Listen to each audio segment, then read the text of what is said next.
KS Prasad గారు, మన జరిగిన అసెంబ్లీ ఎన్నికల్లో జనసేన 21 స్థానాలకి 21 స్థానాల్లో గెలుపొందింది కూటమిలో. అయితే స్ట్రైక్ రేట్ 100% స్ట్రైక్ రేట్. ఇప్పుడు 60 స్థానాల మీద ఫోకస్ చేయబోతోంది. సెప్టెంబర్ నుంచి పవన్ కళ్యాణ్ గారు 60 స్థానాల్లో గెలుపు దిశగా 60 స్థానాలని ఫోకస్ చేయబోతున్నట్టు కొన్ని వార్తలు వస్తున్నాయి. దీని మీద మీ విశ్లేషణ? 21లో 13 తెలుగుదేశంది. వాళ్ళు ఇవ్వమంటే టికెట్లు ఇచ్చారు. మిగిలిన వాళ్ళు ఇల్లు 60 స్థానాల్లో బలోపేతం చేసుకోవడానికి ప్రణాళిక సిద్ధం చేస్తారు. అంటే ఆ స్పేస్ ఉందా ఇంకా అక్కడ? ఏముంటుంది 60 నియోజకవర్గాలు వాళ్ళు టార్గెట్ చేసుకోవడానికి? అసలు న్యాయంగా అయితే 175 నియోజకవర్గాలు స్ట్రెంథన్ చేసుకోవాలి.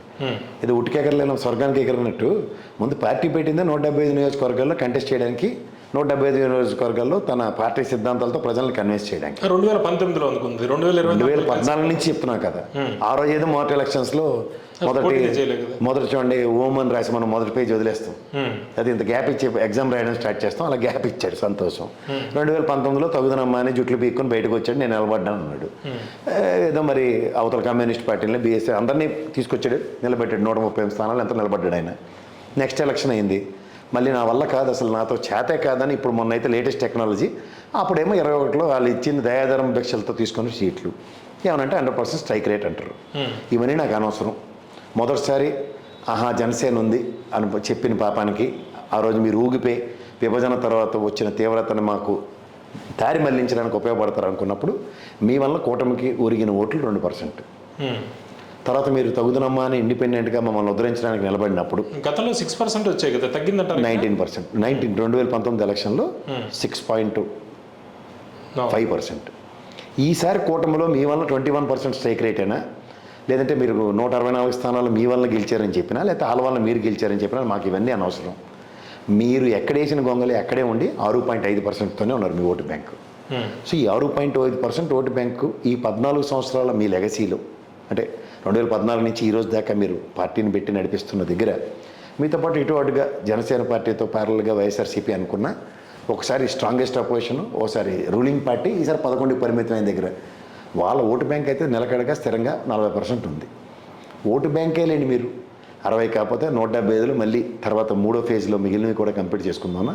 ఎవరికి మీకే ఉపయోగం లేని మీరు ఏ పని చేసినా ఎందుకు అన్నది ఒకసారి ఆత్మ ప్రక్షాళన చేస్తారు. కేఎస్ ప్రసాద్ గారు, ఇప్పుడు కూటమిలో జనసేన ఉండి 60 నియోజకవర్గాలని టార్గెట్ చేసుకోవడం అనేది సాధ్యపడుతుందా? ఇప్పుడు ఎలా ముందరకెళ్ళచ్చు అంటే ఆయన ఖాళీగా ఇప్పుడు ఆయన్ని మీకు ఒకటే గుర్తించుకోండి సార్, ఇప్పుడు కూడా ఆయన పంచాయతీరాజ్ శాఖ మంత్రిగా ఉండి అది ఎర్కులెన్ టాస్క్.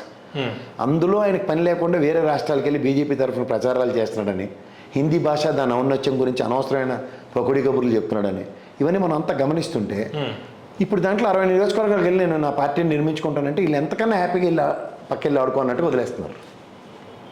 ఇప్పుడు ఇదే హెర్క్లెన్ టాస్క్ని పంచాయతీరాజ్ శాఖ పరంగా చేస్తూ పార్టీకి ఒక బ్రహ్మాండమైన సెక్రటరీని, పార్టీకి ఒక వర్కింగ్ ప్రెసిడెంట్ని, ఒక క్యాడర్ని, పార్టీని బిల్డ్ చేసి సంస్థాగతంగా నియోజకవర్గాలను ఇన్ఛార్జిని డిప్లాయ్ చేస్తే తర్వాత మీరు అన్నట్టు 60 ఆయన యాక్షన్ ఫ్రంట్లో ఆయనకి వెళ్తూ పంచాయతీరాజ్ శాఖ మంత్రి కాబట్టి 4 చోట్ల కలిగి తిరగడానికి వెసులుబాటు ఉంది కాబట్టి దాంతో పార్టీ నిర్మాణం ఒక డిజైన్డ్ ప్రోగ్రామ్ ఉంటుంది. అంతేకాని నేను లేస్తే మనిషిని కాదన్నట్టు ఎప్పుడు తదనంతర పరిణామాల్లో 60 నియోజకవర్గాల్లో యాక్షన్ ఫ్రంట్ స్టార్ట్ చేస్తామంటే మీతో పాటు ప్రభుత్వంలో ఉండి ప్రభుత్వానికి వ్యతిరేకంగా ఎట్లా వీళ్ళు పోరాడగలరు? పోరాడలేరు కదా.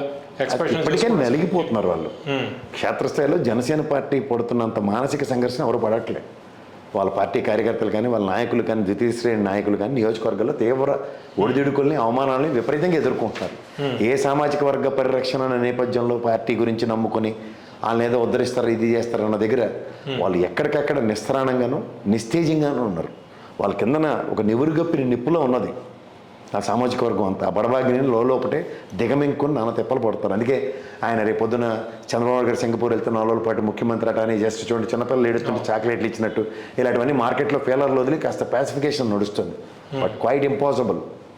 వాళ్ళకి ఆద్యంతం ప్రతిదీ గమనిస్తున్నారు. వాళ్ళు కూడా రాజకీయాల్లో ఎక్కడెక్కడి నుంచో కక్కడొక్కలు తిన్న వాళ్ళు అందరూ ఇంకా ఉన్నారు. ఆ ఫీలింగ్స్ వదిలేదు కూడా వాళ్ళేదా? లేకపోతే ఇంకెక్కడి నుంచి వస్తాయి? తాత్కాలిక ఉపశమనాలు పొందే కార్యక్రమంకి డిప్యూటీ సీఎం అని 10 సార్లు ఎలివేట్ చేస్తూ ఆయన మీటింగ్లో సీఎం అని అనిపించడం అన్నిటికీ వెనకాల సారాంశం అదే.